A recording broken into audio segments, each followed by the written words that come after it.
आज हम CRPC यानी कोड ऑफ क्रिमिनल प्रोसीजर से सेक्शन 225 से सेक्शन 229 तक कवर करेंगे, जो कि डील करता है trial before court of sessions से।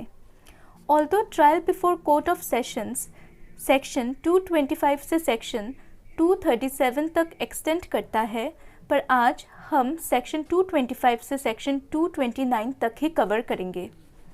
इससे पहले कि हम इन सेक्शंस को पढ़ना स्टार्ट करें, हमें कुछ इम्पॉर्टेंट पॉइंट्स को जानना ज़रूरी है। क्रिमिनल कोर्ट्स की हायरार्की जो कि CRPC के सेक्शन 6 में दिया गया है, वहाँ सबसे नीचे एग्जीक्यूटिव मजिस्ट्रेट आते हैं, उसके ऊपर आते हैं जुडिशियल मजिस्ट्रेट सेकंड क्लास, उसके ऊपर आते हैं जुडिशियल मजिस्ट्रेट फर्स्ट क्लास, उसके ऊपर आता है सेशंस कोर्ट और उसके ऊपर आता है हाई कोर्ट। अब यहाँ पर क्रिमिनल कोर्ट्स की हायरार्की को बताने का हमारा क्या उद्देश्य है? इसका उद्देश्य यह है कि जिन ऑफेंसेस के ट्रायल कोर्ट ऑफ सेशंस में चलते हैं, उन ऑफेंसेस का कॉग्निजेंस सेशंस जज नहीं ले सकते। उन ऑफेंसेस का कॉग्निजेंस मैजिस्ट्रेट लेते हैं। जब मैजिस्ट्रेट कॉग्निजेंस ले लेते हैं, तब वो केस को कोर्ट ऑफ सेशंस में कमिट कर देते हैं। अब ये कॉग्निजेंस लेने से और केस को कमिट करने से क्या मतलब है? कॉग्निजेंस लेने से मतलब है कि मैजिस्ट्रेट ने उस ऑफेंस को अच्छे से कंसिडर किया है, अपना माइंड अप्लाई किया है इस उद्देश्य से कि अब आगे प्रोसीडिंग्स चलेंगी और एक्यूज्ड का ट्रायल चलेगा। जब कोई इंफीरियर कोर्ट सुपीरियर कोर्ट में किसी केस को भेजता है, तो इसे केस को कमिट करना कहते हैं। अब हम हमारे आज के टॉपिक से जो रेलेवेंट सेक्शंस हैं, यानी trial before court of sessions से जो रेलेवेंट सेक्शंस हैं, उन्हें एक एक करके देखते हैं। सबसे पहले है सेक्शन 190। देखिए लिखा हुआ है, under section 190 a magistrate takes cognizance of an offence. तो मैजिस्ट्रेट जो ऑफेंस का कॉग्निजेंस लेते हैं, सेक्शन 190 के अंदर में ही लेते हैं। और मैजिस्ट्रेट कॉग्निजेंस कब कब ले सकते हैं? मैजिस्ट्रेट कॉग्निजेंस लेते हैं जब नंबर 1 मैजिस्ट्रेट को कंप्लेन की जाती है, नंबर 2 जब मैजिस्ट्रेट कोई पुलिस रिपोर्ट रिसीव करते हैं, नंबर 3 जब मैजिस्ट्रेट इंफॉर्मेशन रिसीव करते हैं किसी ऐसे व्यक्ति से जो पुलिस ऑफिसर नहीं है, और नंबर 4 अगर मैजिस्ट्रेट को इस ऑफेंस का किसी प्रकार से नॉलेज है तो वो कॉग्निजेंस ले सकते हैं। नेक्स्ट है सेक्शन 209। देखिए लिखा है, the magistrate under section 209 commits the case to the court of sessions. Section 209 में मैजिस्ट्रेट केस को कमिट करते हैं कोर्ट ऑफ सेशंस में। तो अगर मैजिस्ट्रेट को लगता है कि केस एक्सक्लूसिवली ट्रायबल है बाय कोर्ट ऑफ सेशंस, यानी केस की कार्यवाही सिर्फ कोर्ट ऑफ सेशंस में ही चल सकता है और चलना चाहिए, तो मैजिस्ट्रेट केस को कमिट कर देंगे कोर्ट ऑफ सेशंस में।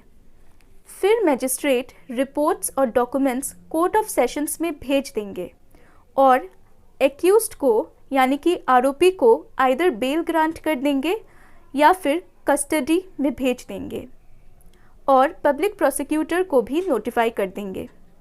साथ ही साथ मैजिस्ट्रेट ये भी देखेंगे कि अगर प्रोसीडिंग पुलिस रिपोर्ट पर इंस्टीट्यूट की गई है, तो एक्यूज्ड को सेक्शन 207 के अनुसार कुछ डॉक्यूमेंट्स की copy free of cost provide की जाए, जैसे कि FIR की कॉपी, पुलिस रिपोर्ट की कॉपी, फिर प्रोसिक्यूशन के जो विटनेसेस हैं उनके जो स्टेटमेंट्स रिकॉर्ड किए गए हैं अंडर सबसेक्शन 3 ऑफ सेक्शन 161, उन रिकॉर्डेड स्टेटमेंट्स की कॉपी। पर अगर पुलिस ऑफिसर रिक्वेस्ट करते हैं अंडर सेक्शन 173 सबसेक्शन 6 कि सेक्शन 161 सबसेक्शन 3 में जो विटनेसेस ने स्टेटमेंट्स दिए हैं, वहाँ से कुछ पार्ट को एक्सक्लूड किया जाए और एक्यूज्ड को ना दिया जाए, तो मैजिस्ट्रेट उस पार्ट को एक्सक्लूड करेंगे। एक्यूज्ड को कन्फेशंस और स्टेटमेंट्स जिन्हें रिकॉर्ड किया गया है अंडर सेक्शन 164, उनकी कॉपीज़ भी प्रोवाइड की जाएंगी। और अगर कोई और भी डॉक्यूमेंट है जिसे पुलिस रिपोर्ट के साथ मैजिस्ट्रेट को भेजा गया है अंडर सेक्शन 173, उसकी कॉपी भी प्रोवाइड की जाएगी। तो ये रहा सेक्शन 207 जो कहता है कि अगर पुलिस रिपोर्ट पर प्रोसीडिंग शुरू हुई है तो मैजिस्ट्रेट आरोपी को कौन कौन से डॉक्यूमेंट्स की copy free of cost provide कराएंगे। नेक्स्ट है सेक्शन 208। इस सेक्शन में बताया गया है कि अगर प्रोसीडिंग पुलिस रिपोर्ट पर इंस्टीट्यूट नहीं हुई है तो मैजिस्ट्रेट कौन से डॉक्यूमेंट्स की copy free of cost provide कराएंगे। यहाँ पर मैजिस्ट्रेट ने जो स्टेटमेंट्स रिकॉर्ड किए हैं अंडर सेक्शन 200 और सेक्शन 202 और जो सभी लोग जिन्हें मैजिस्ट्रेट ने एग्जामिन किया है उनके स्टेटमेंट्स की कॉपी मैजिस्ट्रेट प्रोवाइड कराएंगे। साथ ही जो स्टेटमेंट्स और कन्फेशंस रिकॉर्ड किए गए हैं अंडर सेक्शन 161 और सेक्शन 164 उनकी कॉपीज़ भी प्रोवाइड कराएंगे। इतना होने के बाद ट्रायल शुरू होगा सेशंस कोर्ट में। तो जैसे कि मैंने पहले ही मेंशन किया कि trial before court of sessions को डील किया गया है सीआरपीसी के सेक्शन 225 से सेक्शन 237 तक। अब हम एक एक करके इन सेक्शंस को पढ़ते हैं। देखिए लिखा हुआ है, every trial before a court of sessions is conducted by a public prosecutor. तो सेक्शन 225 में कहा गया है कि कोर्ट ऑफ सेशंस में हर ट्रायल एक पब्लिक प्रोसिक्यूटर ही चलाएगा, प्रोसिक्यूशन खुद से वकील नहीं कर सकते हैं। नेक्स्ट सेक्शन है सेक्शन 226। लिखा हुआ है, the prosecutor explains the charges against the accused and states the evidence by which he will prove the guilt of the accused। यहाँ पर प्रोसिक्यूशन अपना केस ओपन करेगा और एक्यूज्ड के अगेंस्ट जो चार्जेस लगे हैं उन्हें एक्यूज्ड को एक्सप्लेन करेगा और प्रोसिक्यूशन उन एविडेंसेस को भी बताएगा जिससे वो अपना केस प्रूव करेगा। नेक्स्ट सेक्शन है सेक्शन 227 जो कि डील करता है डिस्चार्ज से। अगर डॉक्यूमेंट्स और रिकॉर्ड्स को कंसिडर करने के बाद और प्रोसिक्यूशन और एक्यूज्ड को सुनने के बाद मैजिस्ट्रेट को लगता है कि कोई ग्राउंड नहीं बन रहा है एक्यूज्ड के अगेंस्ट, और अगर मैजिस्ट्रेट को नहीं लगता है कि एक्यूज्ड के अगेंस्ट कोई ट्रायल चलना चाहिए तो मैजिस्ट्रेट एक्यूज्ड को डिस्चार्ज कर देंगे, यानी कि एक्यूज्ड को छोड़ देंगे।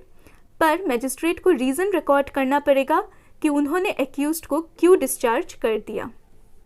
तो सेक्शन 227 कहता है कि the court after considering the documents and records of the case and hearing the prosecution and the accused on the matter shall discharge the accused if the judge thinks that there is no sufficient ground to proceed against the accused.